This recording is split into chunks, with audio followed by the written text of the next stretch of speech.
avremmo voluto tutti raccogliere il vostro abbraccio, sempre così caloroso, carico di entusiasmo. Avremmo voluto ricambiare presentandoci con l'esibizione in volo dei nostri reparti. Il recente incidente di volo che ha coinvolto 2 equipaggi del Sesto Stormo ci richiama invece al dovere di raccogliere immediatamente le forze, di confortare i nostri uomini, di capire, di dare le risposte, di guardare avanti. La pattuglia acrobatica nazionale renderà doveroso omaggio ai nostri ragazzi, ad Alessandro, Giuseppe, Mariangela, Paolo Piero, con l'abbraccio immenso del tricolore.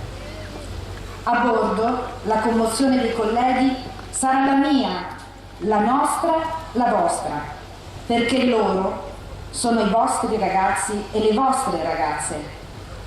Sono i figli della nostra Italia che vuole crescere, che ha voglia di andare avanti, capace, che ce li affida giovani e pieni di entusiasmo. Noi li accogliamo e ne facciamo professionisti veri, preparati. Donne e uomini che in aeronautica militare realizzano il loro sogno, al servizio e per la sicurezza dei nostri cieli, disponibili, pronti al dovere, generosi. Sono il cuore dell'Italia che batte, l'orgoglio di tutta la nazione e so che li accoglierete con l'affetto di sempre. Siatene fieri. Generale Pasquale Preziosa.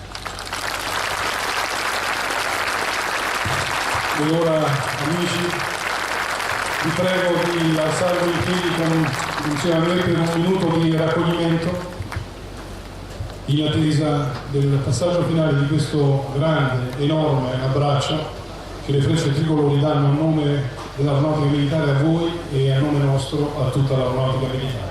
Grazie.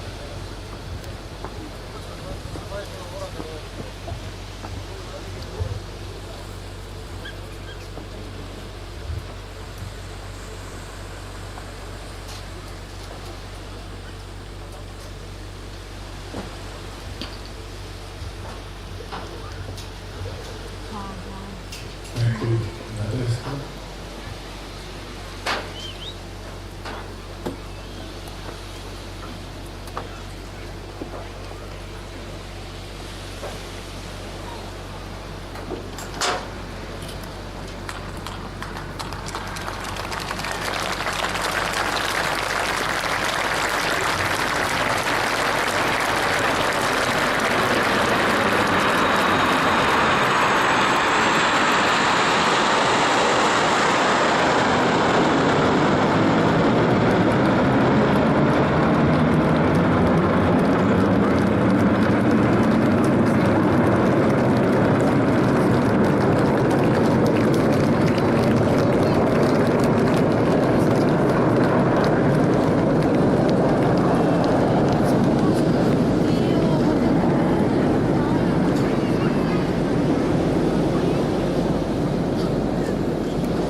È un messaggio subliminale, il nostro tricolore,